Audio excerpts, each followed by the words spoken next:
거기에 기경계 합시다. 생겨나이도 않고 소멸하이도 않고 거무도 아니고 영원도 아니고 오는 것도 아니고 가는 것도 아니고 다른 것도 아니고 같은 것도 아닌 영기법을 가르치신 분, 완전한 깨달음을 얻으신 부처님들 가운데 가장 훌륭한 설법자인 당신께 경의를 표합니다. 자, 39페이지 밑에 단어 또한 봅시다.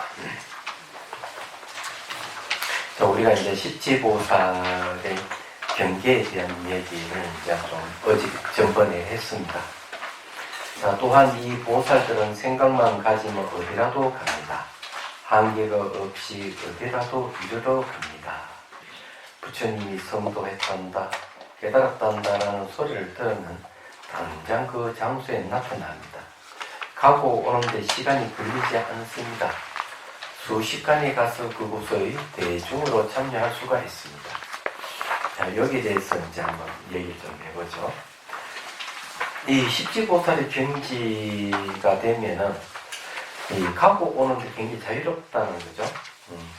생각만 하면은 내가 어디 가겠다는 생각하면 바로 그쪽으로 착 갈 수가 있다 하는 건데, 과연 이런 이야기가 가능한 이야기냐 하는 게 있으세요.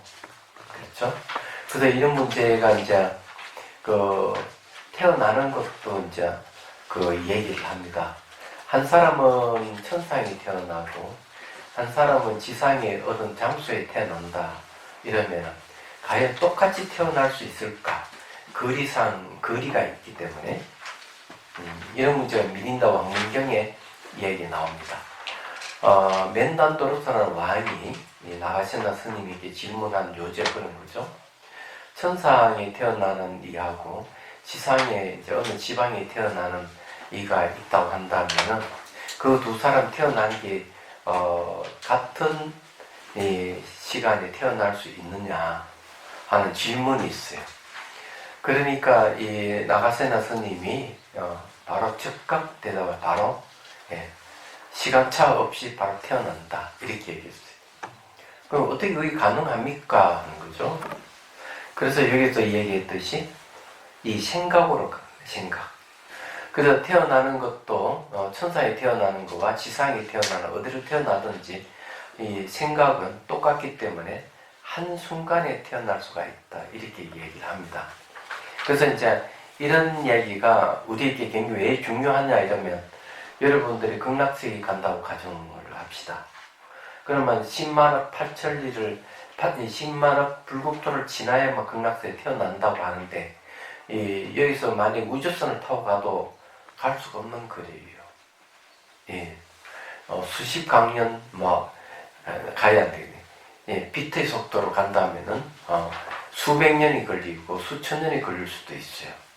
그런데 그 빛의 속도가 더 빠른 게 생각이라는 거죠. 내가 극락세계에 내가 태어나고자 하는 염원을 해서 아미타불을 부르고 이러면 그 생각에 오로지 아미타 부처님과 극락세계에 마음이 가 있다면 죽는 순간에 바로 그게 탁 태어날 수가 있다는 거죠. 이게 이제 생각이라 하는 게 굉장히 중요한 겁니다. 그래서 여기서 이제 이 보살들은 이런 경지가 있습니다. 근데 이 보살들은 그냥 죽어서 태어나는 게 아니라 어디에 뭐가 있다 그러면 바로 즉각 나타날 수가 있다는 거죠. 그러니까 우리들은 설사 그런 진통력이 없더라도 생각은 똑같이 빠르기 때문에 내가 원하는 대로 염원을 하게 되면 갈 수가 있습니다. 자, 그 다음에요. 불교에서는 항상 강명을 이야기합니다. 이 보살들의 덕에서도 강명이 빠질 리가 없습니다. 마음이 환하게 밝아진 곳은 빛뿐입니다. 마음의 힘에서 바라는 강명에 제한이 없어 일체 실다운 진리의 바다를 환하게 비추고 있습니다. 이 보살들은 자기들만 깨닫는 것이 아니고 얻은 법을 남에게 전하기도 잘합니다. 바닷속의 모래가 담이 있고 하늘의 별들이 쓰러져 가는 긴 세월이 있다 하더라도 이 보살도 훌륭한 변제가 다음이 없습니다. 진리만을 얻기에 끝없는 세월의 다음이 없이 언제까지나 설법을 할 수 있습니다. 자, 앞에 강명이네, 빛. 우리 마음의 본성은 빛이에요. 그래서 함경에 비로잔나 부처님을 비로잔나라고 하는 바이로찬나 강명이라는 뜻입니다. 그럼 불교는 어떤 종교냐? 빛의 종교다.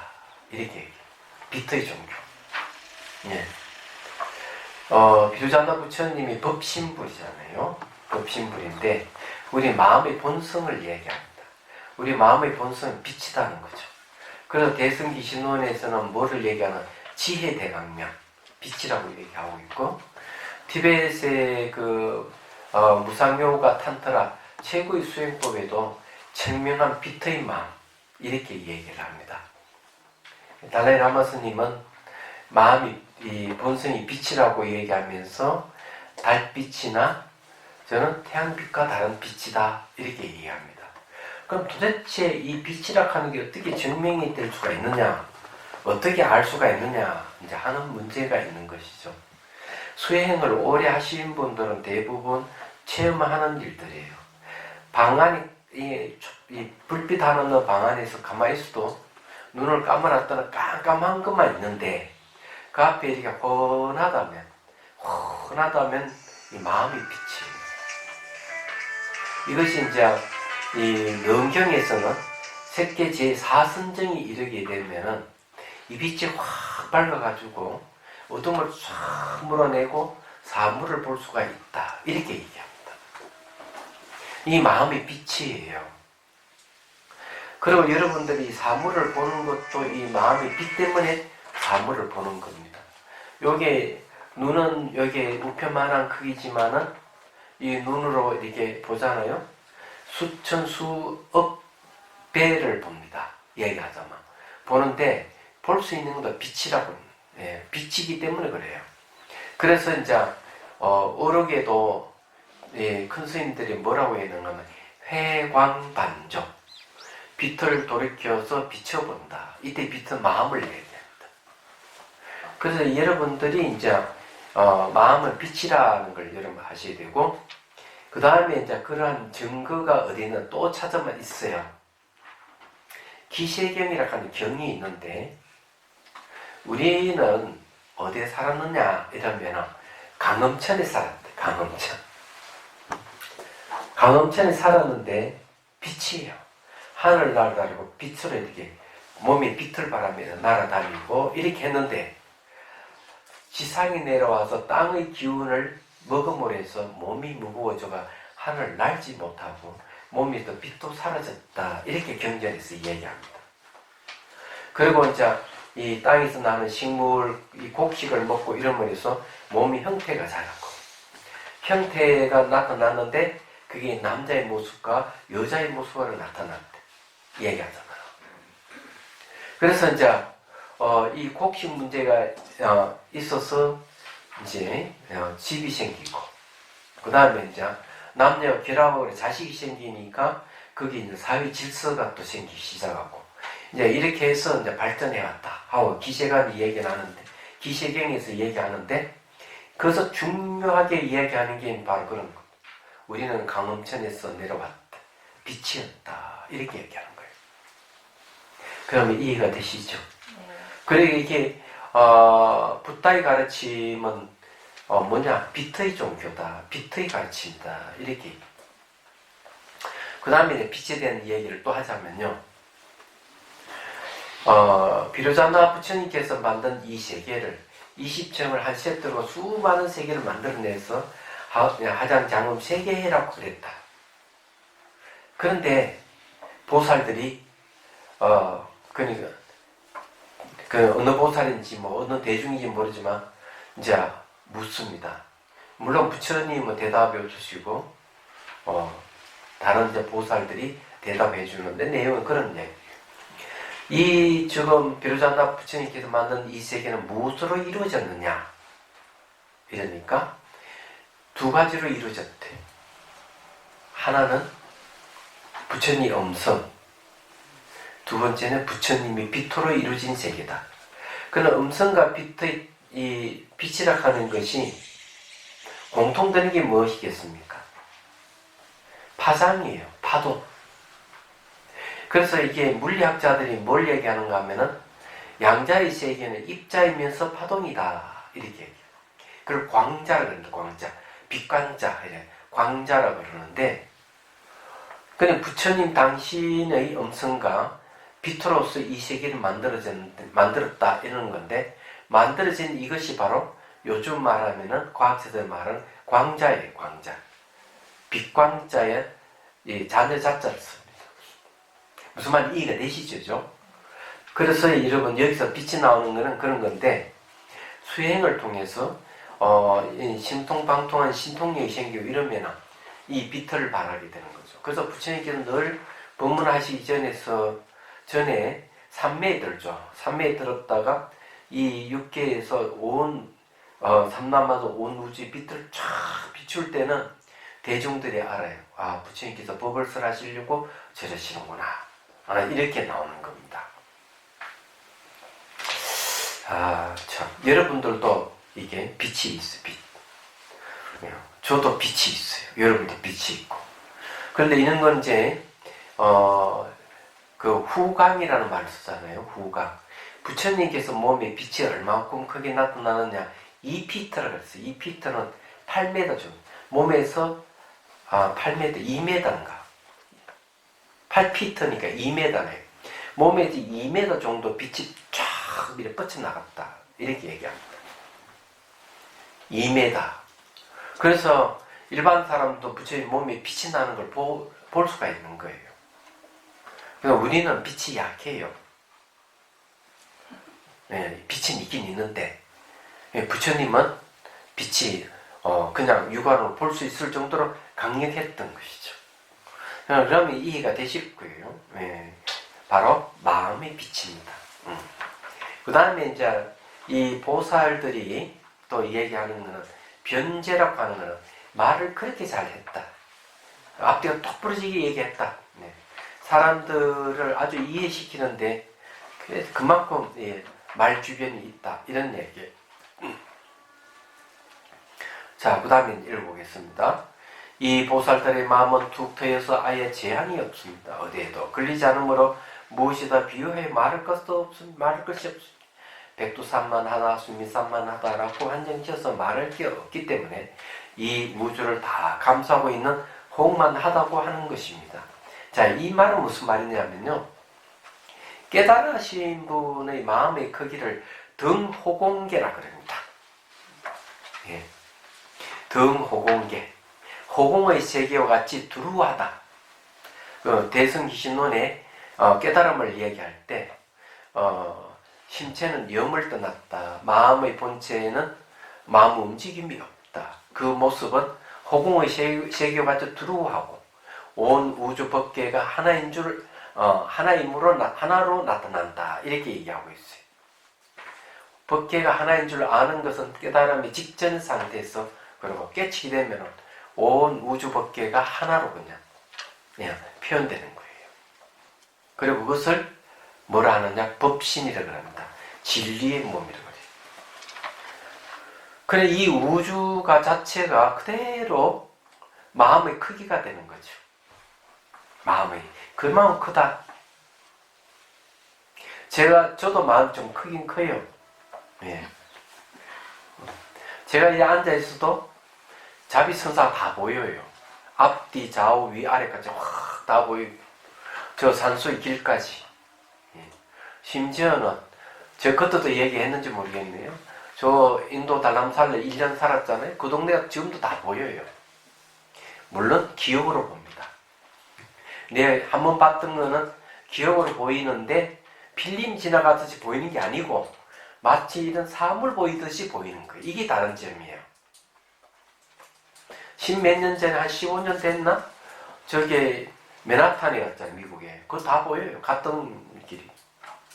얘기하자면은 여러분들이 수행을 하게 되면 한번 봤던 것을 잊어버리지 않는 힘이 생깁니다. 그것이 내가 보고자 하면 바로 이미지화돼서 바로 탁 보는 거죠. 제가 이래서도 다 보이는 거죠. 전부 다.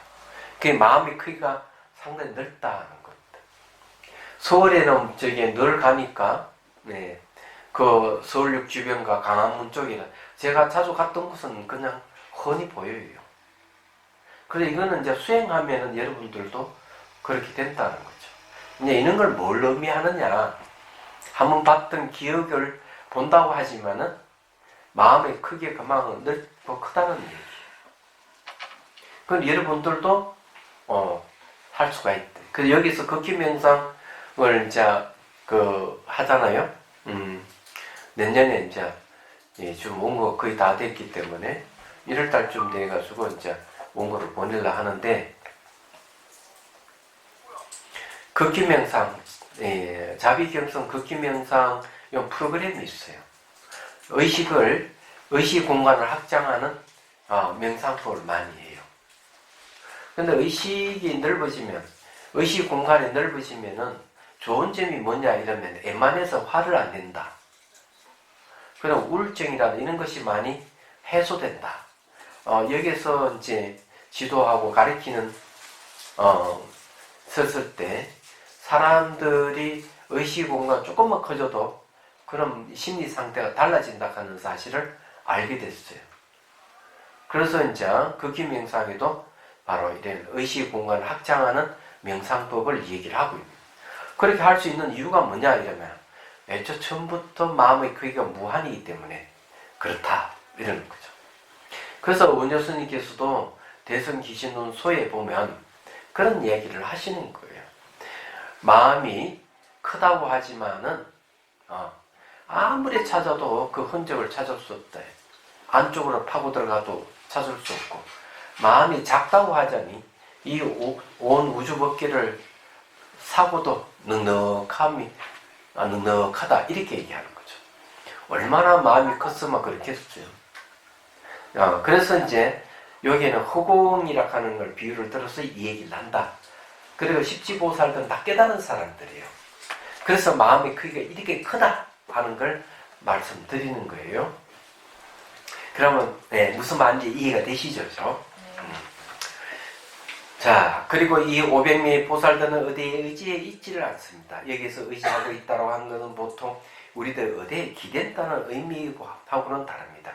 어디에 매이 있지 않다, 어떤 일정한 모습으로만 나타나지 않는다는 의미입니다. 그리고 걸림이 없다, 무예라는 말이 그러면 걸림이 없다 이런 얘기예요.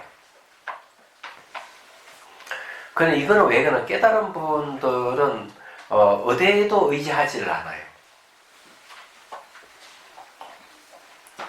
왜? 걸리지 않기 때문에. 그러니까 온 우주 법계가 당신 집인데 따로 기댈 자리가 있을 필요가 없는 거죠. 그래서 여러분들 성가의 그 깨달음 경계를 얘기할 때 이런 말 하죠. 백천감도 진일보. 백척이라 하는 거는 30m 보다 더 높잖아요. 30 몇 미터나? 거기서 한 발 더 내디딘다. 그럼 우리는 얼른 생각하면 뚝 떨어질 것이라고 생각하는, 이건 비유예요, 비유. 그래서 의지하지 않는다 이런 뜻이에요. 깨닫는 일은 장애가 없기 때문에. 멋져요. 그래서 금강경 오가예에 야부송인가? 그 개송에 보면 이제 선사들 이런 얘기를 합니다. 머리는 가릴 만한 천조각 하나 없고 땅에는 송곳 꽂을 만한 땅대기 하나 없다.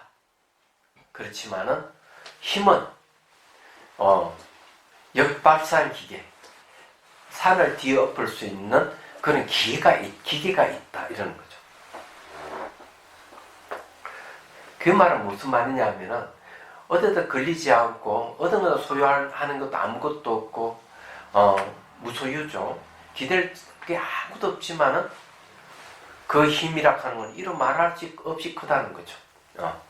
우리는 기백이라고 얘기할 수 있지만은 그냥 잠시 생각해보면 그런 거죠. 내가 어떤 누구한테 의지하고 있다면은 내들 그 사람에게 고개를 숙이고 고맙습니다 이렇게 해야 되잖아. 근데 기댈 것도 없고 자기 힘이 있으면은 그렇게 고맙습니다 안 해도 되잖아요. 힘이 있으니까. 요즘 그런 증상들이 여성들에게는 많이 일어나는 것 같아요. 경제력을 가지니까 결혼 안 해버리고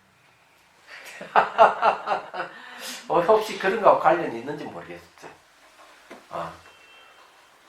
옛날에는 되게 그 남편이 이렇게 의지에 사는 이유가 경제력 때문에 그래요. 그 요즘은 반대로 여자가 직장에 다니고 이러면 남편이 애 보고 있는 요렇게 돼가는 거죠. 그러니까 여자가 경제력을 가지니까 나이가 드니까 항원 이혼을 해가지고 이혼하자고 해버려요. 당당하게. 뭐 그런 시기가 돼버렸어요. 그러니 이제 너무 극단적인 비유 같죠? 예, 쉽게 말해 힘이 있다면은 어떻게 기대지 않는다는 이거는 걸림없이 자유롭다 이런 뜻이에요. 그래서 이제 이런 얘기를 한다는 거죠. 그러면 수행 경계를 하나 더 얘기를 하자면 이런 겁니다. 참 엉뚱한 얘기인데 옛날에는 아들을 낳고 싶어서 어떻게 했는가 하면은 거북이를 한 이 잡아가지고 바닥 저기 되고 모래사장에 이제 놓아둬. 그러면 이제 이 거북이 어디로 가겠어? 바다로 갈 거 아니야. 그러면은 무당이 그렇게 얘기해. 저 거북이가 고기를 한번 돌리면 아들 낳는다. 나는 그 참 황당하게 느끼셨어요. 그 얘기.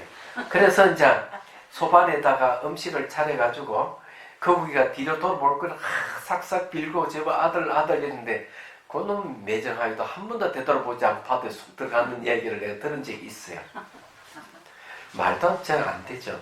옛날 너무 간절해서 남아 선호하는 그런 사상이랄까? 그런 분위기에서는 그렇게 통하는지 모르겠어요. 요즘은 그렇지 않잖아요. 근데 제가 이야기하고 싶은 그런 얘기가 아니고 보통 거북이는 이 갈 때 자기 발자국을 남겨요. 자기 발자국을 남기니까 사냥꾼에게 잡히는 거예요. 그 발자국 따라가면 그놈 잡을 수 있으니까. 근데 신령스러운 거북이는 절대로 발자국을 안 남기는 거예요.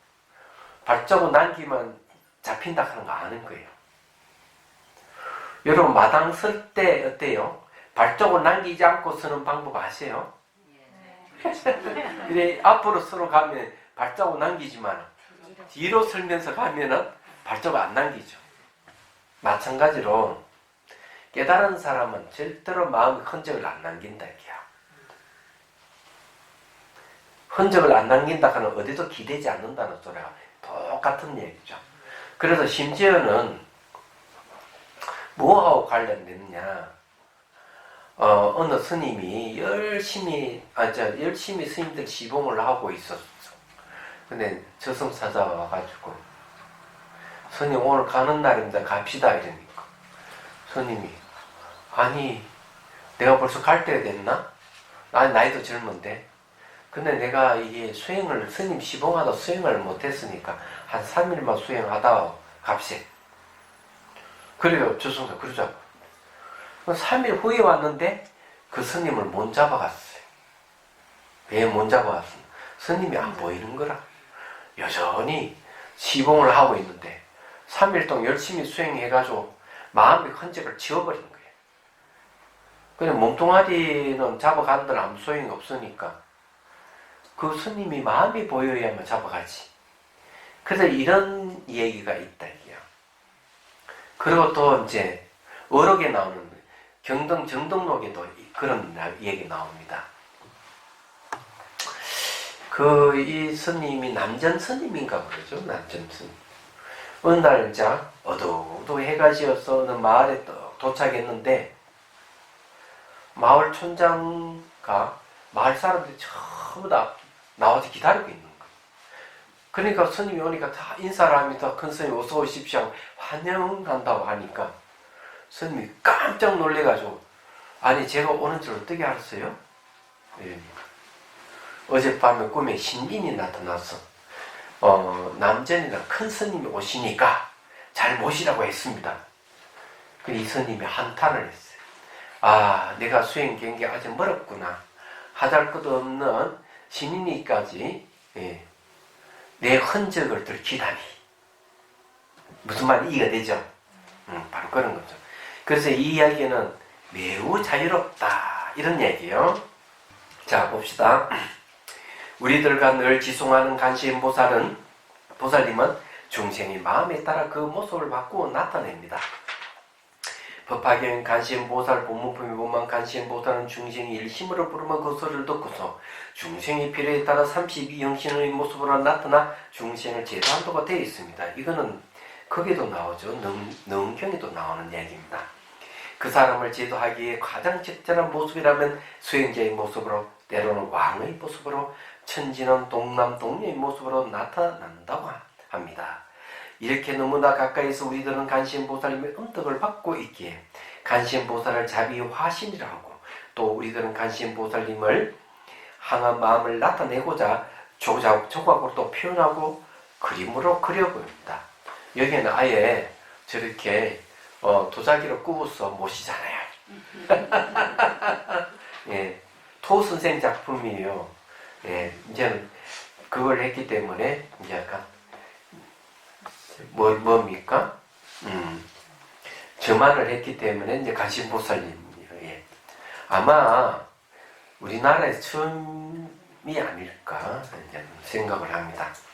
외국에도 드물 거라고 생각해요. 자, 고려시대의 수월 간음도를 보면 정말 숨이 막힐 정도로 아름답습니다. 어쩌면 저렇게 신앙과 예술의 의미를 잘 조화시킬 수 있는가라는 감탄밖에 나오지 않습니다. 저기에 되고 제 방에도 수월 간음도로 있죠.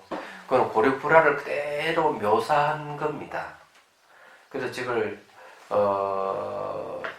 원광대학교의 교수님이 자기 제자들하고 3년을 걸쳐서 그렸대요. 그래서 그려가지고 지금 벽에 걸리는 한 3배 이상 크게 그려가지고 다시 3분의 1로 축소한 게 제 방에 걸려있는 그거예요. 얘기하자면.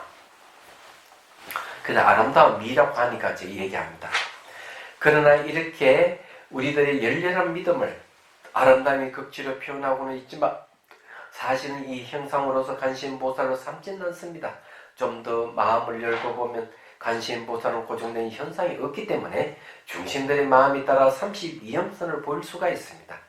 남편이 필요하면 남편의 모습으로, 아내가 필요하면 아내의 모습으로, 자식의 모습으로 제도될 사람에게는 자식의 모습으로, 도둑놈으로 제도될 사람은 도둑놈으로 나타나고 가지고 모든 중생의 마음에 따른 제도를 할 수가 있습니다.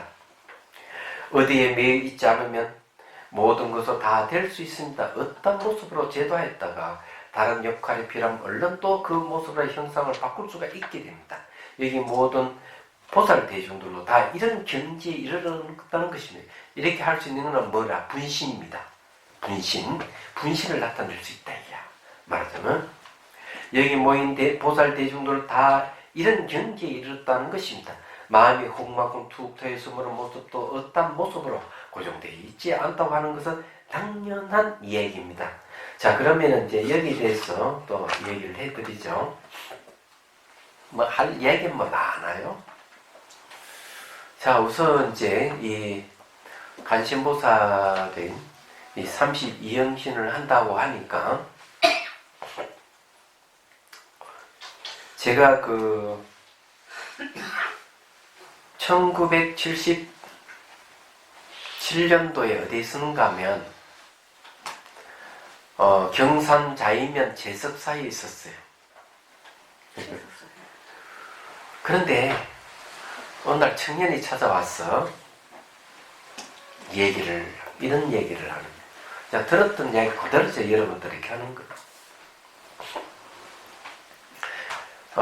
이 청년은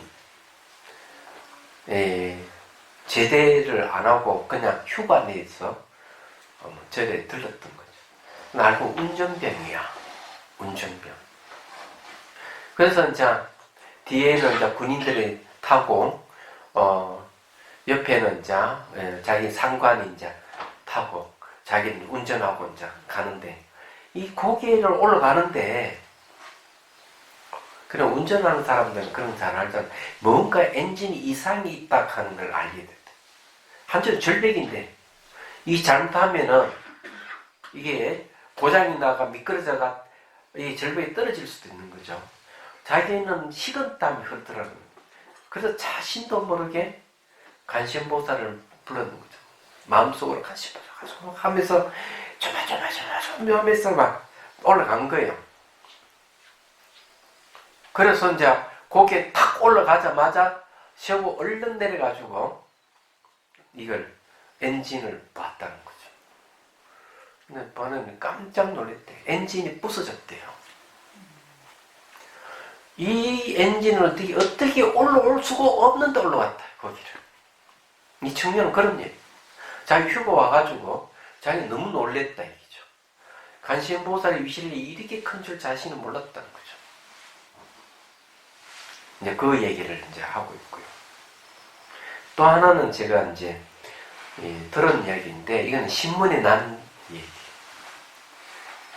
봉원사, 서울 봉원사에 거기에 뚝섬이 있었어요. 한강에. 근데 늘 그때는 이제 나룻배로 이제 왔다 갔다 하던 시절인데, 그 배가 뒤집혀가지고 꽤 많은 사람이 죽었어요. 근데 딱 한 사람만 살았어. 한 사람. 이분은 아마 처녀 같아요. 얘기 들으니까. 그 신문에 난 얘기를 어떤 기사가 났는가 하면은, 자기 이제 고모 집에 가면 날부터 고모가 염주 같은 거 앉은 나무 관심보살 날 이렇게 염주를 불리면서 날마다 그렇게 하더래요. 가기만 하면 꼭 그 모습을 본다는 거죠. 하루도 빠지마 없이 가면 그러더라는 거죠. 그런데 그 귀에 익은 거예요. 자기는 불자도 아니고 그냥 고모가 하니까 그런갑다 이런 거예요.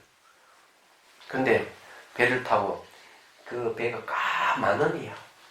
가다가 한강 한복판에 갑자기 사람이 너무 많이 타니 뒤집어져 버린 거죠.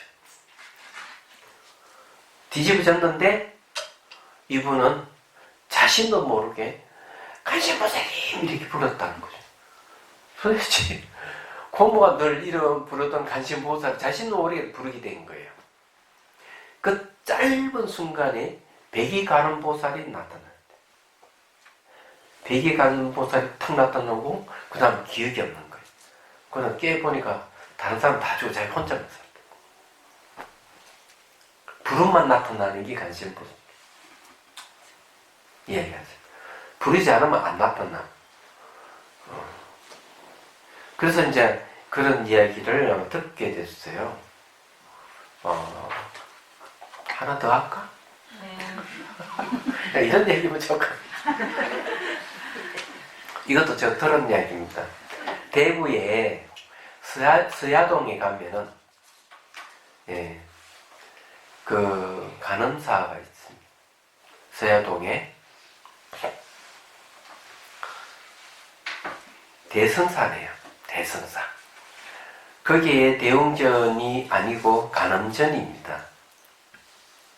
어느 날 이제 아시는 그 선생이래요. 박 선생이 와가 저한테 이 얘기를 합니다. 거기에 날마다 아침 저녁 전신 하루도 그러지 않고 꼭 기도하는 보살님이 계셨대. 얘기하죠. 그러니까 나중에 이제 그렇게 날마다 이렇게 절을 하고 한 보살은 왜 절을 했는가 했더니만 남편이 암이 걸린 거예요.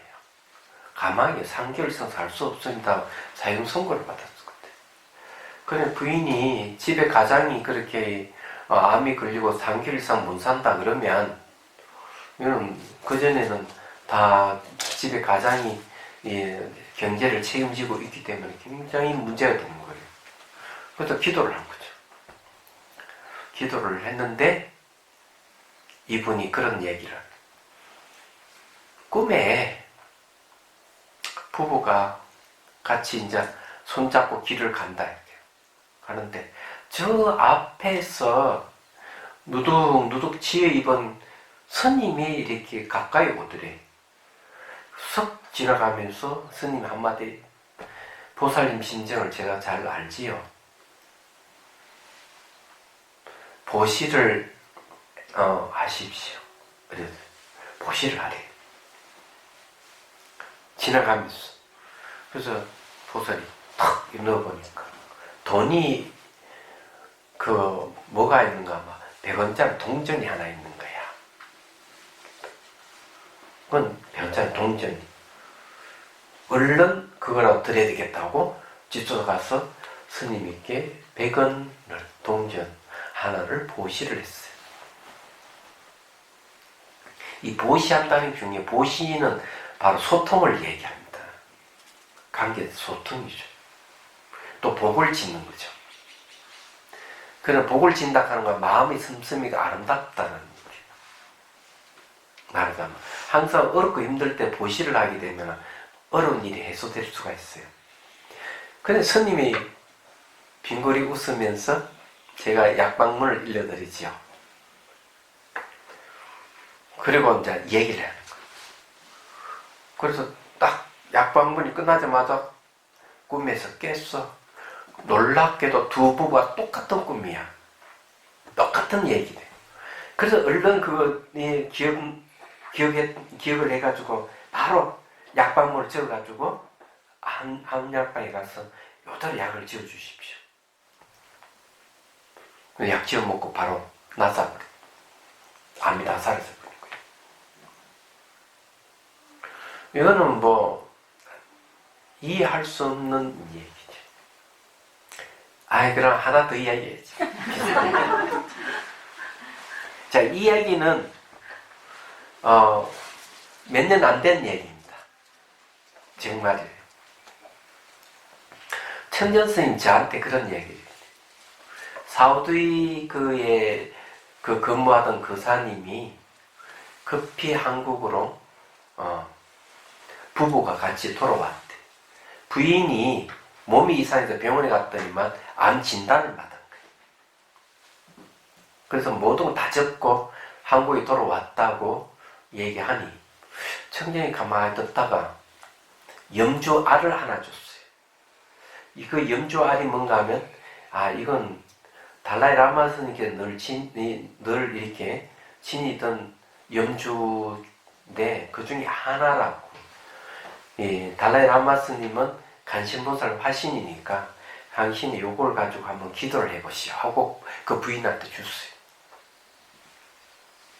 그러니까 이제 부인이 이제 그 염주를 앞에 놓고 기도를 하는 것이 간신보살 기도를 하는데 희한하게도 기도를 하면은 달라이 라마 스님이 탁 나타나가지고 아마 자궁감이었던 거야.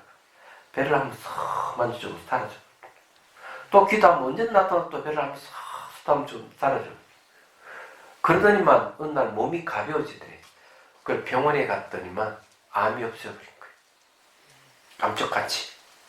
이건 말도 안 되는 얘기죠.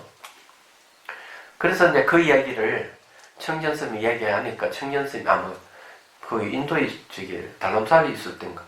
그러면 한번 친견하십시오. 제가 주선하겠습니다. 그 두 부부가 인도 달람살가 달라이 라마 스님을 친견 그 얘기를 한 거야. 달라이 라마 스님 뭐라 할게요. 근데 이게 달라이 라마 말씀이 맞는 얘기예요. 이게 잘 들으셔야 돼요. 뭐라고 얘기하는가. 아이고, 저도 이 허리가 아파가지고 병원에 가 약 지어 먹고 있습니다. 당신이 병이 난 것은 저하고 아무 관련이 없습니다. 당신의 신앙의 힘에 의해서 병이 난 겁니다. 암이 없으신 겁니다. 그런데 이게 왜 맞는 얘기인가 하면 불교에서 가피락 하는 말이 부처님이 가피, 간신보살 가피락 하는 거는 뭔가 하면은 부처님이 주는 것도 아니고 간신보살을 주는 게 아니에요. 가피락 하는 게 뭔가 하면은 불보살의 영향을 받아서 말 한마디라도 영향을 받으면 내 안에서 일어나는 선한 힘이라는 거예요. 착한 힘. 예, 그게 가피랍니다. 자, 어쨌든 그러고는 이제 비서에게 탱화를 가져오라. 그래. 탱화를 가져오니까 태화 뒤쪽에다가 손도장을 탁 찍어서 주더래요. 예, 그 얘기. 그거 이제 뭐 몇 년 안 된 얘기겠죠. 뭐 오래돼서 10년 됐겠나? 어쨌든 이 간신보살과 관계되는 이 얘기입니다. 이 간신보살 얘기하면 한도 끝도 없어. 자, 이제 또 보고 또 말씀드리죠. 여러분들도 이것과 반대되는 경험을 많이 하였을 것입니다. 누구나 한 번쯤은 겪게 되는 예로 나는 어떤 사람을 사랑하게 되었다라고 생각해 보십시오. 당신들의 눈에는 오직 그 사람만 비춰오고 또 귀에도 그 사람의 목소리만 분별될 것입니다. 심지어 그 사람은 가까이 오면 공기마저 달라지는 것을 감지할 수 있을 정도일 것입니다. 왜냐하면 나의 마음이 그 사람에게 딱 고정되어 있기 때문에 그에 관한 것은 아무리 미시한 것이라도 모든 것을 다 느낄 수 있게 되지만은 그 밖에 어떤 사람도 더 이상 나의 눈과 귀에 들어올 리가 없고 그래야 다른 사람은 내 마음의 의지처가 되지 못합니다. 물론 매이지 않는 사람이 되어야지 해서 아무하거나 분별 없이 시련에 빠지라는 말은 아닙니다. 매인다, 매이지 않는다라는 것을 이해를 돕기 위하여 보기로 들어보았습니다. 이 법회에 동참을 한 보살들의 마음은 어디에도 매이지 않기 때문에 그 어떤 것이라도 다 될 수가 있는 것입니다. 이건 상사병 얘기한 것 같아. 내가 딱 들어보니까 상사병. 상사병은 딱 그렇거든요. 딱 그 사람만 보여요. 기다리면 그 사람 전화 오기를 기다리고 어디 가도 그 사람이 마치 저 멀리 막 쫓아오는 것 같다 환영으로 보이기도 그렇어요. 상사병이 걸리거나 짝사랑하게 되면 일어난 현상이에요. 그런데 거기에는 뭐가 돼요? 집착 또는 탐욕, 애착이 있기 때문에 그런 현상이 생겨요. 모든 존재 상호 우전에 있고 분리되어 있지 않기 때문에 독립된 건 아무것도 없어요. 그런데 내가 탐욕이 있거나 승림이 있으면 그 대상이 고정되어 있게 보입니다. 다른 건 전혀 안 보이고 그 사람 진짜 뭐가 개체로서 존재하는 것 같이 보여요. 딱 그렇게 그래 보이면 아, 내 탐욕이나 분노가 있구나. 딱 생각하면 딱 맞는 얘기입니다. 그게 그럴 정도예요. 자, 어쨌든 봅시다. 이 보살들이 지닌 9번째 경계에는 참 재미있는 표현이 나옵니다. 어리석은 눈병을 제밀하였으니 중생계의 중생이 없음을 알기 때문이다 라고 했습니다.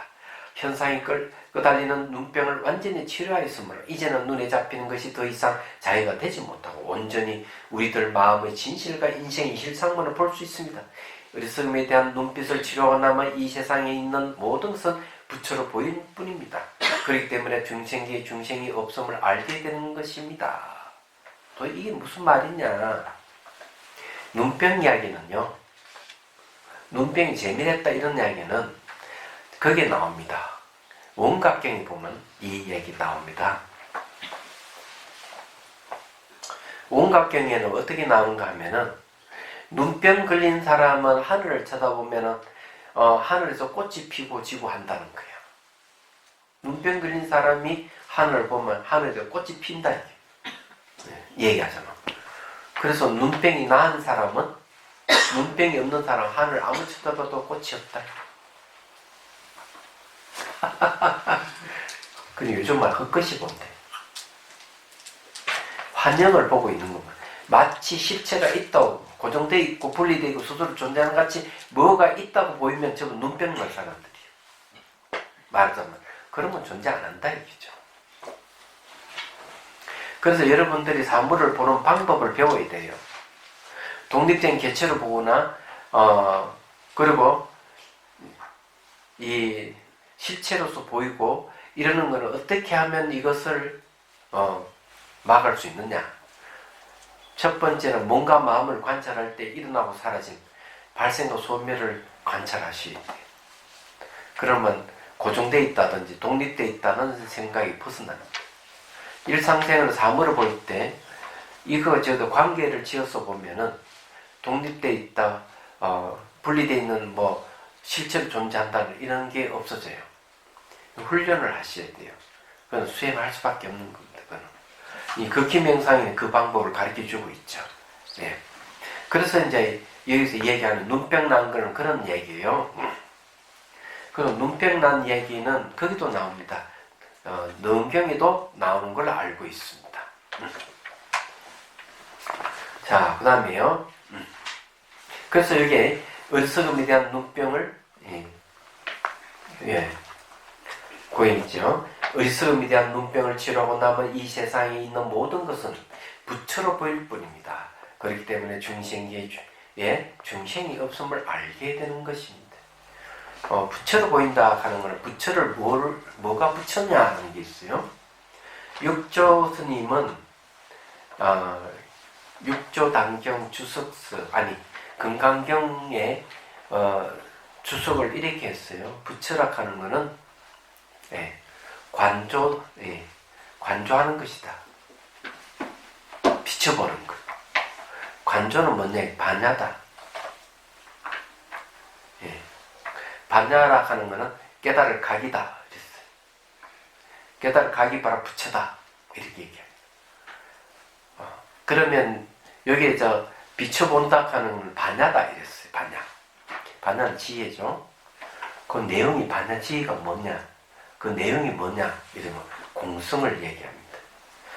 그러면 모든 존재를 공성으로 본다면은 그런 부처로 보는 거죠. 공의 뜻이 깨달음의 뜻이다. 이렇게 깨달음이 바로 부처이기 때문에 그래요. 그래서 이제 여기서 부처만 보인다고 하는 건 모든 존재를 공성으로 보기 때문에 중생이 안 보이는 거죠. 중생이라고 하는 거는 어리석음의 대명사잖아요. 어리석음은 뭘로 보입니까? 고정되어 있고 분리되어 있고 스스로 존재하는 같이 보인다는 말이에요. 공이라고 하는 건 아무것도 없다는 게 아니고 모든 존재는 시간적으로 변하고 공간적으로 상호 오존하기 때문에 내재한 실체가 없어서 공이다. 이렇게 보는 거예요. 근데 관계성으로 보는 거죠. 그래서 이제 여기서 말하는 거는 중생계에 중생이 없음을 알게 된다 하는 거는 우리 마음의 본성은 부처도 없고 중생도 없어요. 그걸 알아야 돼요. 그래서 마음의 본성을 깨뜨려 보면은 그 안에는 죄가 없습니다. 죄. 내가 죄를 지었다 하지만 마음의 본성에는 죄를 받아들이지 않아요. 어떤 오염도 안 받아들이기 때문에 그렇습니다. 그래서 이걸 잘 봐야 된다. 무슨 뜻인지를. 어느 스텝? 네. 자, 그 다음에 부처님 당시 어느 해에 몹시 흉년이 들었습니다. 그래서 부처님께서도 마음액이라고 해서 말이나 먹을 정도의 험한 보리 음식을 드시게 되었습니다. 부처님 가까이에서 그 모습을 바라보던 시자 아나는 너무나도 마음이 아팠습니다. 내가 덕이 모자라서 우리 부처님을 이렇게밖에 모시지 못하는구나. 그러고 하신 부처님께서 이토록 험한 음식을 잡수시다니 이렇게 생각을 하며 아나는 눈물을 뚝뚝 흘렸습니다. 그러자 부처님께서 깜짝 놀라시며 아나에게 물었습니다. 아나나 공양을 하다 말고 갑자기 왜 우느냐? 부처님이시여 올 농사 형편이 워낙 좋지 않아서 부처님께서 너무나 험한 음식을 잡수시게 되니 마음이 그저 아플 따름입니다. 그때 마치 부처님께서 음식을 드시고 계셨던 따라 남아있던 음식을 내어놓으시며 말씀하셨다. 아나를 어때 내가 먹고 있는 이 보리밥을 한번 먹어봐라 하시면 아나에게 자신이 잡수던 보리밥을 한번 씹어보기를 권하였습니다. 그래서 아나는 부처님께서 씹으시던 보리밥을 먹어보았습니다. 그랬더니 그 음식은 세상에도 둘도 없이 맛있는 음식이었습니다. 전혀 바로 다른 맛이었습니다. 바로 이 이치입니다. 부처님의 입장이 되면 맛이 없는 음식이라고는 없습니다. 부처님의 차원이 되면 음식 그 자체에 어떤 우열의 분별이 생기지 않습니다. 맛있다, 맛없다 하는 차별심은 우리도 수준에서 생긴 상대적인 분별심일 따름입니다. 그럼 갑자기 왜 공양에 대한 얘기했죠? 그래서 이 공양에 대한 얘기를 이제 했는데, 이제 부처님 음식을 어떻게 드신다는 걸 이제 얘기를 이제 하면서 맛있다, 뭐다 차별심이 없다. 쉽게 말해가지고 부처님 음식을 먹을 때는 맛있다든지 맛없다든지 분별을 내지 않는다. 이런 얘기예요. 그런데 스님들은 음식을 절대로 맛으로 먹지 않는다는 사실을 율장에도 분명히 명시가 되어 있어요. 율장에는 스님들 음식을 먹을 때 양을 얘기합니다. 양으로 먹어라. 그래서 너무 배가 부르게 먹지도 말아라 하고 항상 이야기해요. 그래서 조기경제는 늘 소식을 해야 된다. 적게 먹어야 된다. 그리고 오래 살 수 있다는 거죠. 많이 먹는 걸 경계하고 있어요. 요즘은 음식이 너무 흔하기 때문에 많이 먹기 때문에 뭐 병이 생기는 게 많습니다. 그런데 이제 나이가 들면은 저절로 음식 양이 줄어들어요. 팔팔할 때 먹었던 음식만큼 못 먹습니다. 그럼 몸이 무리가 가요. 그런 걸 여러분들 확실히 아셔야 돼요. 무슨 말 이해가 되시죠? 그걸 아셔야 돼요. 음식은 항상 알맞게 먹고 너무 적게 먹어도 안 돼요. 자기가 음식 양을 잘 봐서 먹어야 되는데 이런 이야기는 현대 과학자들은 똑같이 얘기해요. 6시 이전에 음식을 먹어라. 저녁에 먹더라도 이후에 먹으면은 그 음식이 완전히 소화가 되지 않아서 지방으로 갈 가능성이 많다. 6시 이전에 먹으면 깨끗하게 소화가 된다는 얘기죠. 그리고 이제 제일 좋은 건 음식을 오후에 먹지 않는 게 좋다. 이렇게. 그래서 음식의 양이 중요하다는 걸 거듭거듭 이야기하고 있습니다. 그래서 이제 여러분들 음식 먹는 것도 이제 그런 거. 여기서 얘기하는 거는 부처님은 이 분별심을 내지 않는다. 차별심을 내지 않는다. 주어진 대로 먹는다는 걸 얘기를 합니다. 우리들에게 우열의 순서가 정해져 있습니다. 그것도 불완전한 우리들의 안목으로 판단하고서는 거기에서 떠날 줄을 모릅니다. 우리들의 수준이 중생님으로. 그래서 우리 앞에 부처님을 갖다 놓아도 우리는 부처를 보지 못하고 중생으로밖에 보지 못합니다. 그러나 부처의 눈에는 중생이 중생으로 보이지 않고 부처로만 보일 뿐이다. 이 이치로 이 보살들의 안목에는 중생이 없음을 아는 까닭이 되는 것입니다. 보살은 중생을 보지 않는다. 그럼 이런 이야기는 어디서 나왔을까? 무비스님 아무리 뭐 이렇게 얘기해도 제가 다 출처를 되게 다 잡아서 얘기하고 있죠. 그거는 제가 나이가 이제 들었다는 얘기예요. 경도는 많이 강의를 하다 보니까 저절로 그렇게 되는 거죠. 그래서 스님께서 이렇게 딱 적어 놓은 거 보면은 탁 이렇게 알 수 있는 거예요. 자, 중생을 중생으로 보지 않는 것은 금강경이 나옵니다. 그러니까 지금 딱 보면 무비 스님께서 다양한 경전을 많이 보셨다는 얘기예요. 한마디로 얘기하면 금강경에 이제 대승 정종부에도 이 얘기가 있죠. 중생을 구제했다는 생각을 두지 말아라 하는 말. 어느 누구도 멸대에 이르는 중생은 없느니라. 왜 그럴까? 우리는 멸도 속에 살고 있기 때문에 그래요.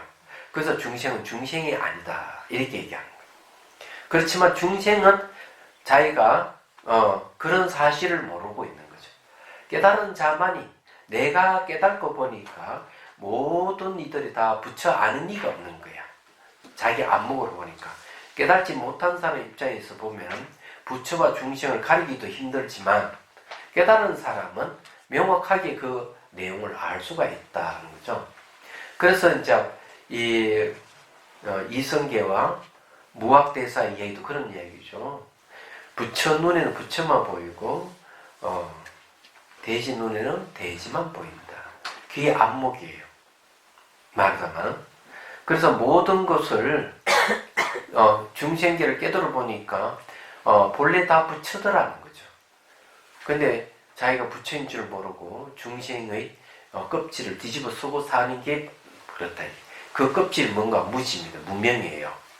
사실 무명도 전부 다 진여의 모습을 가지고 있는데 우리는 그걸 모르고 있다. 이기죠.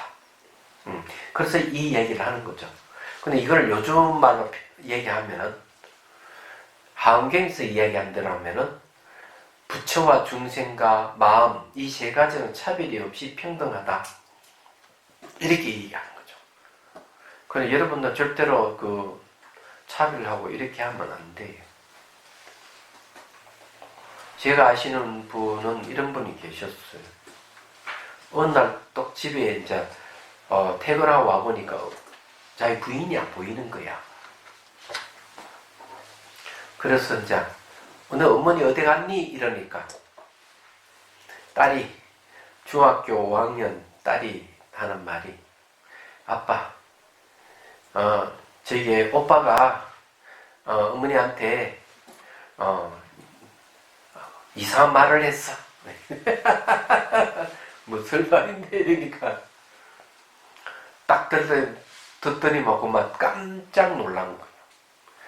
예, 그러니까 아들이 중학생이고 딸은 이제 초등학생 때니까 어떤 말을 했는가 하면 내도 이 남편이 아내한테 했던 말을 그대로 아들이 자기 어머니한테 한 거야.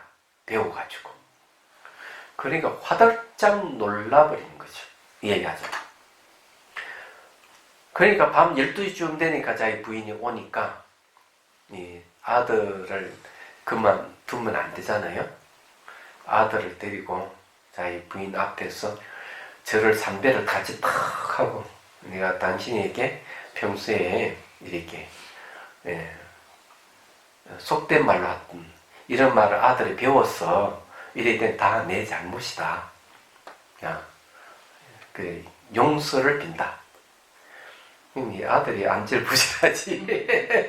근데 아들의 그 버릇을 고쳤다 하는. 그 남편이 훌륭한 사람이에요. 제가 보기에. 그렇죠. 아들이 그리 자기 남편이 하던 말을 그대로 어머니한테 한다면은 기가 찰 노리죠. 그냥 완전 멘붕이 되는 거죠. 그래서 집을 나가버린 거예요. 놀래가지고.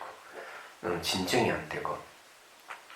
이 얘기는 뭘 얘기하는가 하면은, 바로 이게, 남녀 평등을 얘기해요. 부부라 하더라도 평등을 해야 돼. 옛날 같이 뭐, 남편은 하늘이고, 아내는 땅이다. 이런 식으로 차이 두고 이런 시대는 아니에요. 그러면 안 됩니다. 똑같은 남자도 사람이고 여자도 사람이에요. 똑같은 사람이에요. 평등해요. 이야기하자면. 그런데 왜 차별을 둬요? 말도 안 되는 거죠. 그래서 우리가 이 불자들이 해야 할 일이 있는 거죠. 깨달음 내용이 그렇습니다. 부처와 중생이 평등하다. 이게 깨달음 내용이에요. 대승기준론에 나옵니다. 부처와 중생이 평등하다는데 그럼 남자와 여자는 평등해야죠. 사람과 동물이 평등해야죠. 얘기하자면 동물들도 보면 사람은 남자 여자를 보면 불평등이 생길 수 있죠. 그래서 이 불평등을 해소하기 위해서는 남자도 사람이고 여자도 사람을 보면 남자와 평등하게 볼 수 있어요. 그럼 동물은 어떻게 봐야 되는지. 동물도 마음을 가지고 있다 하는 거 알아야 돼요. 동물도 기억할 줄 알고 감정이 있고 생각할 줄 알고 밟으면 때리면 아프다 그래요. 사람도 똑같이 기억하죠. 감정이 있죠. 생각할 줄 알죠. 아프잖아요. 그 말은 마음이 있다는 거예요. 마음의 차원에서 보면은 동물과 사람은 평등한 거예요. 평등이라 하는 그런 걸 얘기해요. 그 다음에 법만경이 뭐는 이런 무정물이도 그냥 때리고 욕하고 부수고 하면 안 된다고 얘기하잖아요. 법만경이. 그 말은 뭐겠어요? 이런 무정물의 환경이 없으면 인간은 살 수가 없어요. 이런 무정물도 우리 평등하게 대해야 돼요. 함부로 환경을 파괴한다도 하면 안 돼요. 그건 지금 기후변화가 일어나가 난리가 나잖아요, 지금요. 탄소 중립이라는 말을 쓰고 있고, 2030년까지 탄소를 몇 프로가 줄이겠다 그러고, 그러잖아요, 정부에서. 그러면 정부만 그런 게 아니라 전 세계 나라에서 좀 발등이 불이 떨어졌단 말이에요. 이게 온도가 2도까지 올라가면은 인류 멸망의 길로 간다는 거죠. 지금 1.5도까지 올라갔어요. 그러니까 난리란 말이에요, 지금요. 그게 이제 이 탄소라 하는 이산화탄소가 알다시피 고기를 많이 먹으면 탄소가 많이 배출돼요. 특히 소고기. 그래서 저기 과학자들이 뭐라고 얘기하는가 하면 다른 고기는 괜찮다. 지구에 있는 사람들이 소고기만 먹지 않아도 온도 1도 이상은 낮출 수 있다 이게. 왜? 차 한 대가 내뿜는 탄소 양하고 소 4마리가 발생시킨 탄소가 거의 같다는 얘기예요. 지구상에는 자동차보다 소들이 더 많다는 거죠. 이야기하자면. 그래서 이참에 생명의 소중함을 알고 소고기 좀 덜 드셔야 돼요. 비싸서 못 먹습니다. 안 먹는 게 제일 좋고. 그래서 지금 난리야 지금. 근데 우리나라에도 젊은 사람들이 채식하는 젊은이들이 늘어나고 있다네.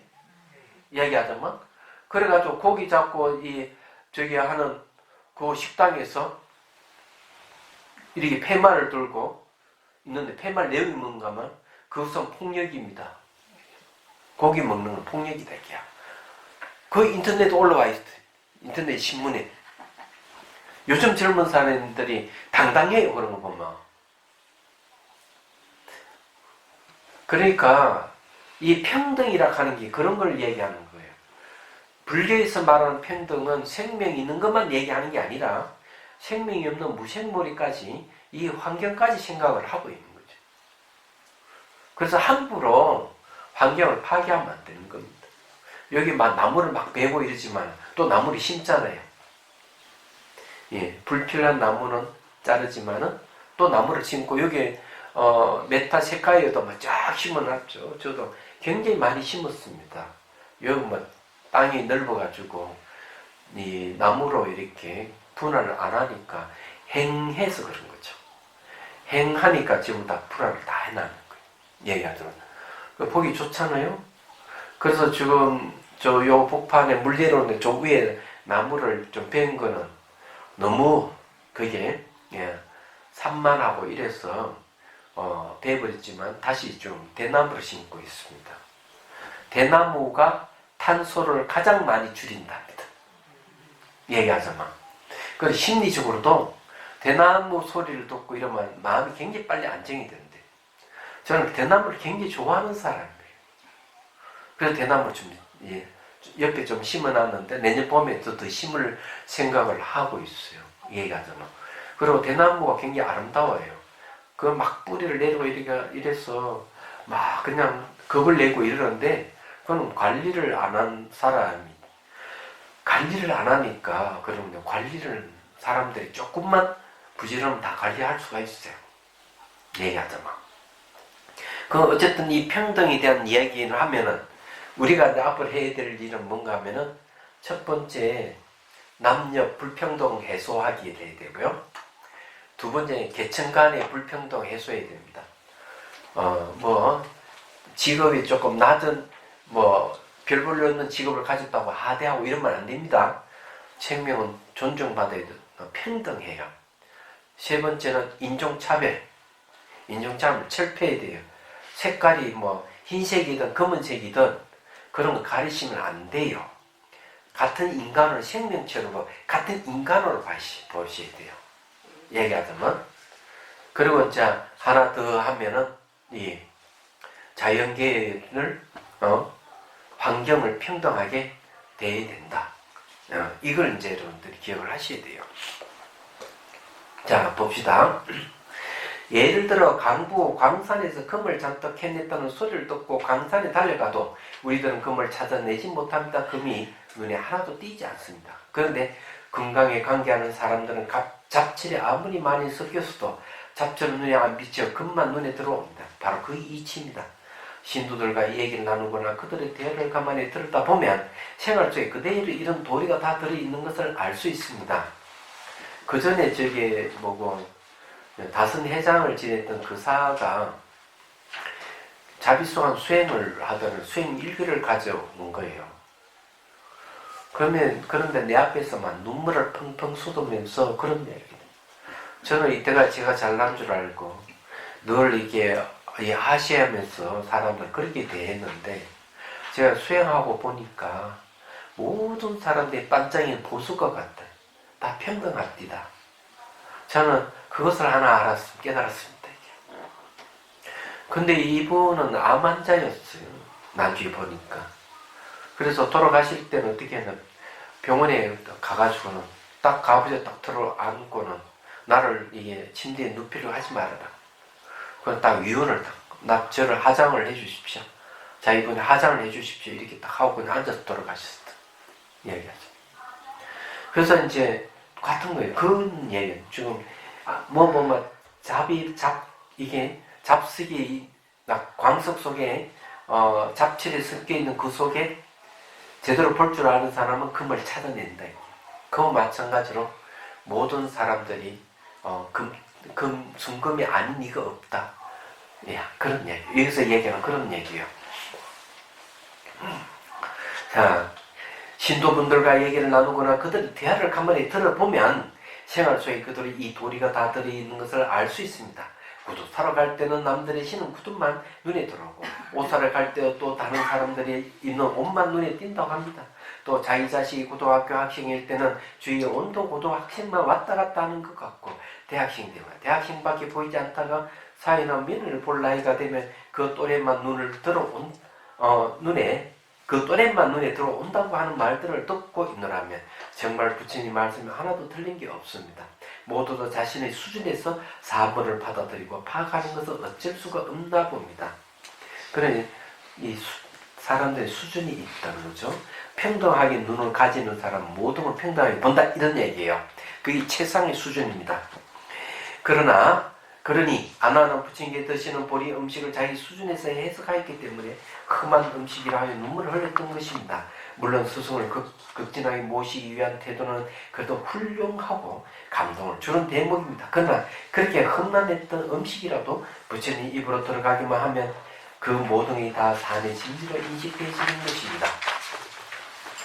부처의 눈에는 모든 게 다 부처로 보살의 안목에 보살 내지는 부처로 보게 되니 중생에 가득 차 있는 중생이지만 중생으로 보이지 않는다는 것입니다. 아무리 중생으로 보려고 해도 중생으로 볼 수가 없습니다. 이러한 말들은 결국 우리들의 수행을 함으로써 나의 시각이, 나의 인격이 달라져 이 지구상에 존재하고 있는 모든 삼만만성이 통째로 달라질 수 있다는 것입니다.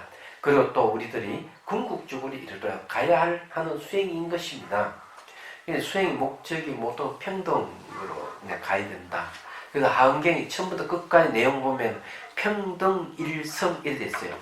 평등하다는 하나의 성품일 뿐이다. 이렇게 얘기하고 또 이제 하나 얘기를 하자면은 불교가 딱 출현하는 순간 인도는 전부 다 불교를 뒤덮어 버렸습니다. 왜? 그 이전에 브라만 종교는 불평등을 내세웠어요. 왜냐하면 브라만은 사제계급입니다. 그래서 이렇게 얘기해요. 제가 그때 인도에 갔을 때 가이드가 그런 얘기를 하더라고요. 인도 사람인데 제가 물어봤어요. 인도에서는 불교를 어떻게 인식합니까? 이러니까 이런 얘기예요.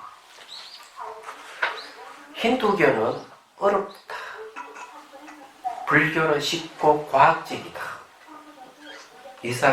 이 가이드가 얘기했거든요. 인도 사람인데.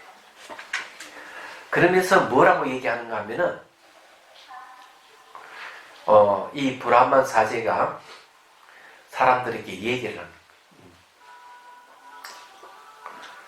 제가 여러분들을 위해서 신에게 제사를 지낼 테니 지내겠습니다. 이렇게 얘기합니다.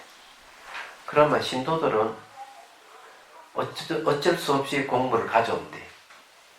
그래서 여러분들과 딸랑딸랑 그러면 하고 이러면 갖다 바친다는 거예요. 그것뿐이 돼요. 그러면서 이 사제계가 점점점 높아지고 부를 축적하게 됩니다. 얘기하자면 근데 어쩔 수 없이 이제 사람들은 고기 수익이 되고 그래서 불평등이 생겨버렸다. 그리고 그 밑에 계급이 이제 크사트리아니까 크사트리아는 이 귀족이나 왕족 무사계급이에요. 그 밑에는 바이샤를 해가지고 바로 이제 그 상인 계급이에요. 그 밑에는 이제 천민 계급인데 농부들이에요. 그 밑에 계급이 불가촉 천민인데 불가촉이는 척촉되면 더러워진다는 걸 얘기합니다. 그게 불가촉이에요. 거기는 청수부와 백정이 있습니다. 이 계급이 나는 누구에 의해서? 신에 의해 가지고. 그러니까 브라하만 창조신이 이별로 태어난 게 브라하만족이에요. 겨드랑이 창조신의 겨드랑이에 태어난 이가 누구냐 하면은 크사트리. 배에서 태어난 자가 바이샤예요. 발에서 태어난 자가 누구냐? 농부들이라는 거죠.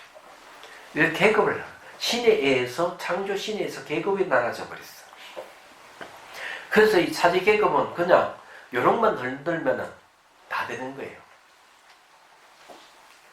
그래서 이제 이런 계급에 대해서 비판하고 가이드가 그냥 불교는 평등하대.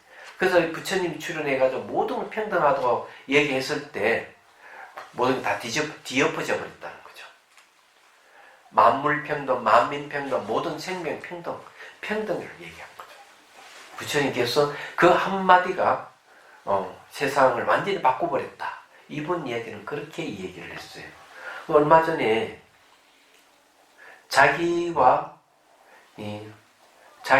그게 이제 신분이 맞지 않는 사람을 결혼한 여자가 있어요. 그러니까 남자가 자기보다 신분이 낮은가 봐. 그 여자를 우겨가지고 자기 신분 낮은 남자하고 결혼을 한 거지. 얘기하죠. 근데 신문 제목에 명예살인으로 되어 있어요. 아마 이틀 전인가 3일 전에 나온 기사입니다. 어머니가 자기 동생을 데리고 시집간 누나 집으로 가는 거야. 그러니까 그 누나가 이제 어머니하고 자기 동생이 오니까, 남동생이 오니까 차를 대접했는데 칼을 빼도 죽이려고 했어요. 남동생이.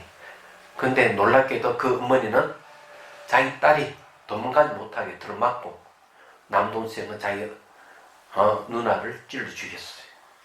남편은 그 비명소리 듣고 보다 깜짝 놀래가 칼을 들고 옷소리가 도망가요. 남편은 살았는데 근데 그 누나는 아기를 가진 지 2달 됐어요. 명예살인이 너 우리 집안에 계급에 맞지 않는 밑에 계급의 남자 결혼했다 이야. 우리 명예가 더럽혀졌다. 명예를 회복하기 위해서 너 죽어야 되겠다. 이런 거예요. 그게 뭔가 하면 바로 창조신, 브라만의 창조신의 에서 이루어진 거예요. 애꿎은 창조신 때문에 인간이 희생된 꼴이죠. 신에 의해 가지고 신분이 결정됐기 때문에. 지금도 인도 그런 거예요. 통탄할 일이에요. 말하자면은. 이제 그런 걸 우리가 잘 알아야 돼요. 자, 이제 봅시다. 그래서 우리가 궁극적으로 평등을 항상 가슴에 품고 있어야 됩니다. 이 보살들이 지닌 마지막 열 번째 덕성은 이분들의 지혜는 호응과 같다는 것입니다. 자, 지혜가 호응 같다는 지혜가 어때요? 등호응기가 되는 거죠. 그래서 법신의 다른 이름이 뭐냐? 진리 몸이나 법신의 다른 이름은 지신이라고 합니다. 지혜의 몸이라는 거예요. 그래서 이제 이 보살의 지혜의 몸이 이 온 우주가 그대로 지혜의 몸이 되는 겁니다. 그래서 이분들의 지혜는 호응과 같다는 것입니다. 그래야 큰 강명의 건물로 법계를 비춘다는 것입니다. 여기서 너무나 친밀하게 경전에서 다 밝히고 있는 것을 알 수가 있습니다. 경전에서는 흔히 호응을 가졌다가 비유를 많이 하고 있습니다. 평소 우리들은 호응이니까 아예 없다고 착각하기 쉽습니다. 그러나 분명히 있기는 있습니다. 없는 듯 하면서도 분명히 있는 것이 무엇입니까? 그것은 바로 건물입니다. 이 건물이라 하는 상관계성이죠.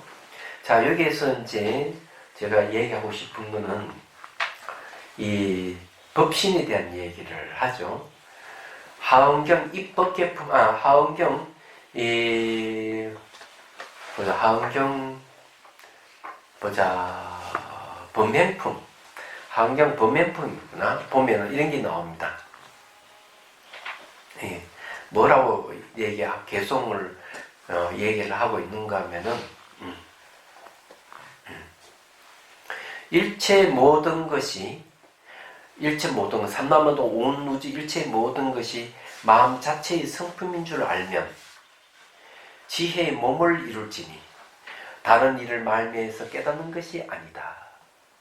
지혜의 몸, 지신은 다른 말하면 법신을 얘기합니다. 그러니까 일체 모든 것이 지혜의 몸이니까 어때 여기에 지혜가 호공과 같다 이런 말하는 말이 맞는 얘기죠.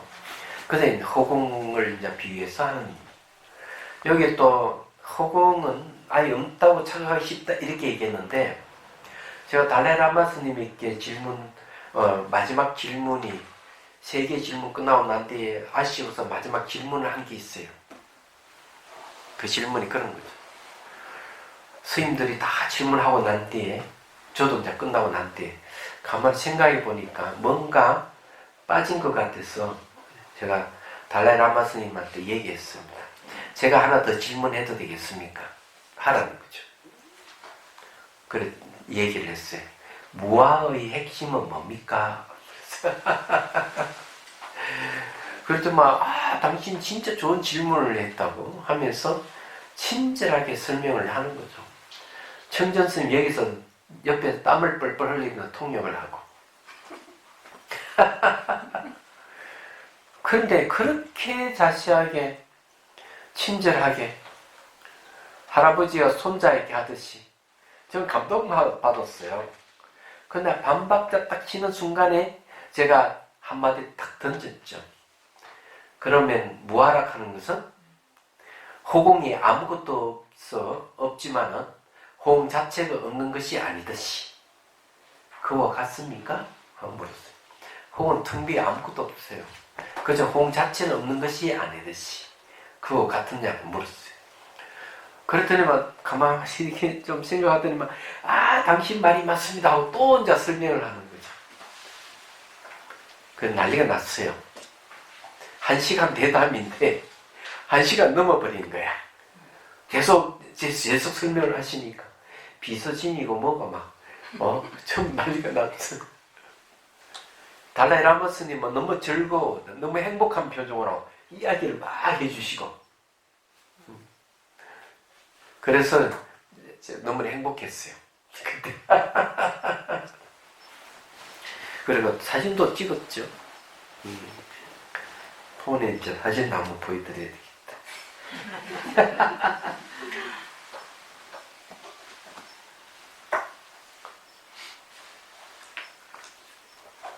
자,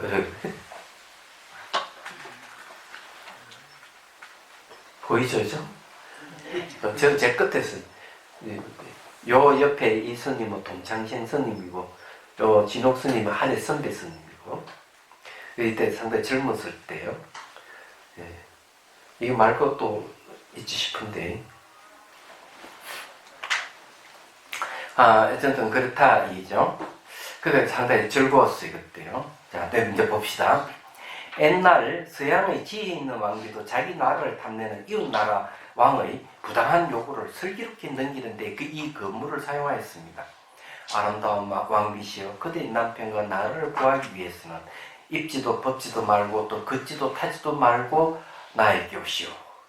이 말을 들어 왕비는 며칠을 생각한 끝에 건물에다 벗은 옷을 감추고 말의 꼬리에 그 건물을 끌게 하여 이웃나라 왕의 억지 요구를 슬기롭게 해결하였습니다. 그러니까 이제 탐내는 이웃나라 왕의 부당한 요구에 이제 그 왕비가 자기 나라를 구하기 위해서 남편 나라를 구하기 위해서도 뭘 했느냐 그걸 그대로 입지도 벗지도 말고 걷지도 타지도 말고 오라 하니까 어떻게 했어요? 자, 입지도 벗지도 않는 방법이 뭐냐? 그물에다가 벗은 몸을 감추고, 그죠? 말꼬리에다 꼬리 그 그물을 끌게 해요. 끌게 하니까 어때? 걷지도 타지도 않는 거죠. 이웃 나라의 왕 억지 요구를 슬기롭게 해결했대. 이니 그물이죠. 옷이 아닌 그물에다가 나신을 넣었으니 분명히 입은 것이 아니고, 그러면서 또 그물로 몸을 감싸고 있으니 벗은 것도 아닙니다. 말이 끌고 갔으니 탄 것도 아니고 끌려갔으니 걸어간 것도 아니었던 것입니다. 노자도 도덕경에서 다음과 같이 가르쳐 주었습니다. 천망해에 소위불루. 하늘의 그물은 성글고 성긴 것 같지만 결코 빠뜨리는 법이 없다. 그렇습니다. 하늘을 뒤덮고 있는 그물은 그 간격도 호흡만큼 한이 없어서 아무도 그 그물코를 감론할 수가 없습니다. 근데 이 이야기는 말이죠, 정확하게 이 도덕경을 인용할 필요도 없어요. 분만경을 보면 돼요. 분만경이 뭡니까? 그 궁전의 천궁의 있는 그 그물망을 보고 법문을 한 얘기가 그대로 나옵니다. 그래서 하늘을 두려워하지 않는 행위를 하는 사람을 가끔씩 볼 수가 있습니다. 그래 처음에는 하늘의 그물을 잘 빠져나가는 것처럼 보이던 사람도 종국에는 그 그물코에 덜커덕하고 걸리고 맙니다. 어떤 정도까지는 남을 속일 수도 있고 자기 자신을 속일 수도 있지만 언젠가는 돌통이 나고 맙니다. 이러한 도리를 우리들이 이미 지나가 버린 역사 속에도 많이 보았고 주변에서 많이 경험하고 있습니다. 여러분들은 그물이라 하는 것을 제가 이제 해석하겠습니다. 이건 좀 붕 뜬 이야기죠. 예. 이해는 하지만은 노자 도덕경 이야기는 잘 와닿지 않습니다. 제가 봤을 때는 비유로서는 멋져요. 자, 얘기하자면 이런 얘기예요.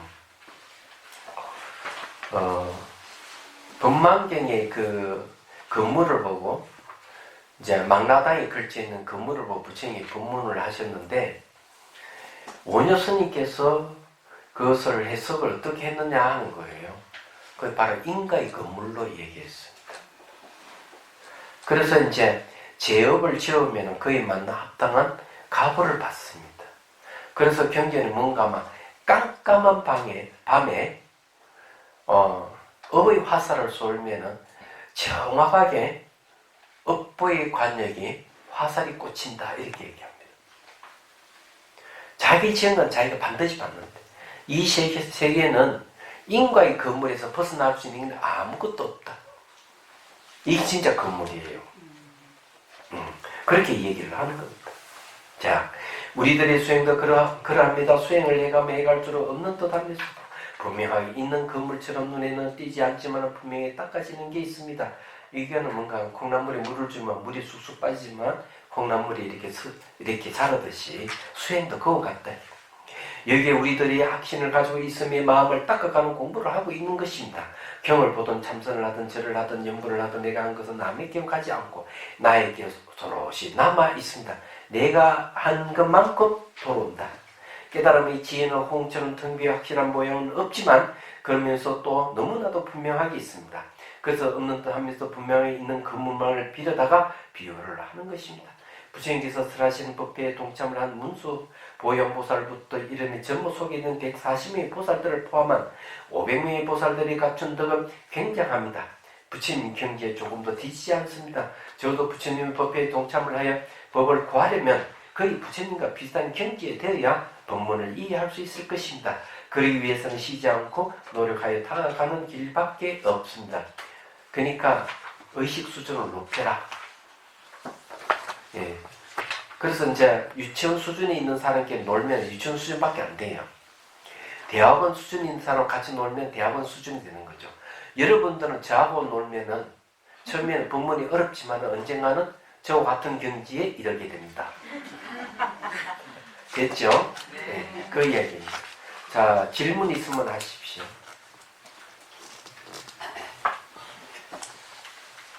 보시바라밀다에서 네? 예, 보시하는 거야. 보시바라밀다야. 근데 보시하는 것도 여러 종류가 있는데 뭐 마음으로 하고 몸으로 하고 물질로 하고 다 하는데 우리가 육신을 영혼에 기증하는 것도 있거든요. 있고 또 장기 기증도 있다고요. 그리 육신 기증도 그런지 또 육신 그 하는 것도 그런지 그리고 또 장기 기증도 그걸 보시로 들어가는지. 그러니까 하은경 시패양품에 보면 장기 기증해요. 자기 몸을 그냥 기증하는 얘기가 나옵니다. 제가 뭐 목도 잘라서 보시한다고 했잖아요. 그 얘기를 했는데 그 외에 다른 여러 가지 장기를 보시를 얘기하죠. 그렇기 때문에 어차피 보시는 이렇게 경계하는데 이렇게 얘기합니다. 내가 물질적인 물건을 가지고 있으면 어차피 이것은 세월에 흘러서 부상하게 변화 없어지는 것이다. 그럴 바에 내가 이것을 소용이 있는 다른 사람에게 주면은 그 사람도 받아서 고맙지만 내 탐욕을 없애서 얼마나 좋냐. 네. 똑같이 내 몸은 어차피 죽을 것이라 그런다면은 내가 이 몸을 기증을 하면 다른 사람도 살릴 수 있지 않느냐 이지.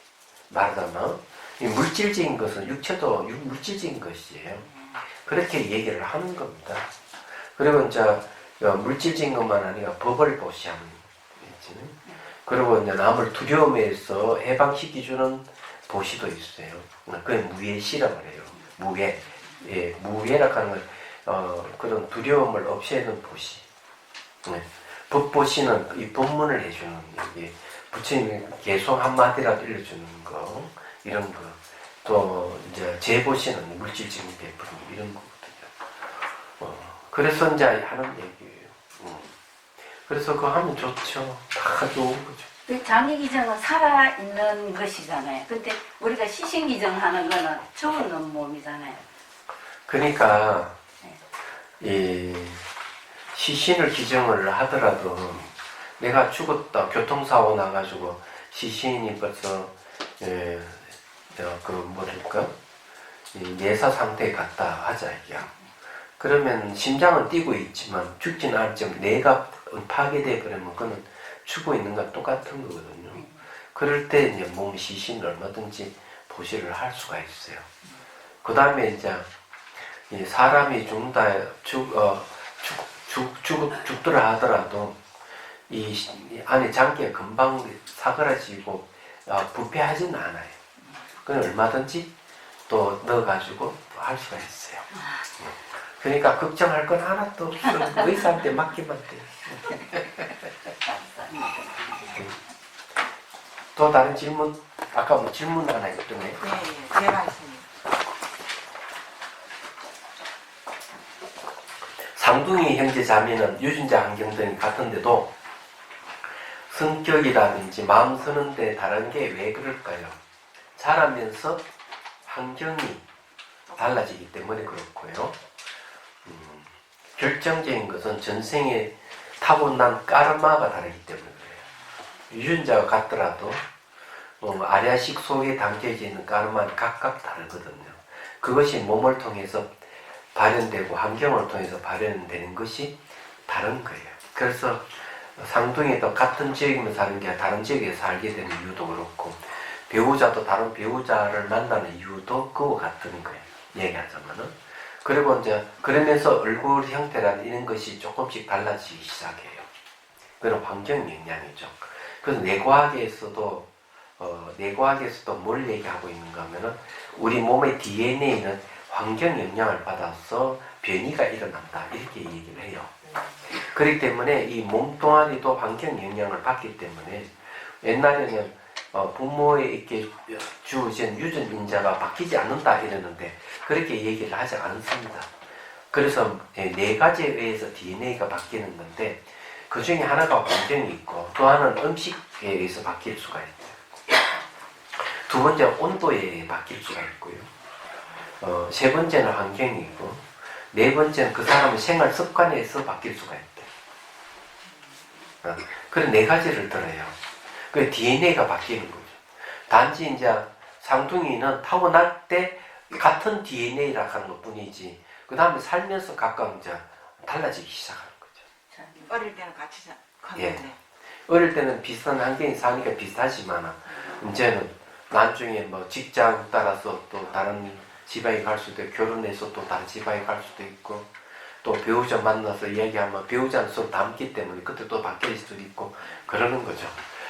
그래서 이제 그런 내과학에서 얘기한 대로 하면 이제 그런 네 가지 음식, 생활 습관, 환경, 그 다음에 온도 이런 거에 의해서 바뀔 수가 있대요. 그 네 가지 불교식으로 얘기하면 전생이 까르마 가 타고난 것. 없이 깔아. 업식에 따라 틀린다 이말. 예?